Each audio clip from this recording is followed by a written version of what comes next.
ขอบคุณหลายๆเด้อมานี่เด้อ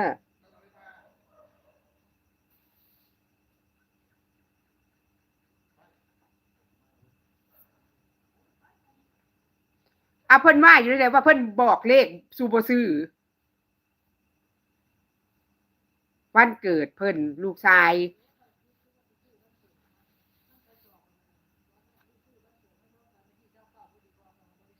เออ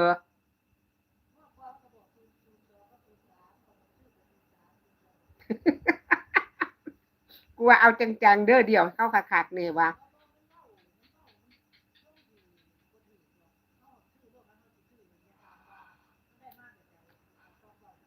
เออเออ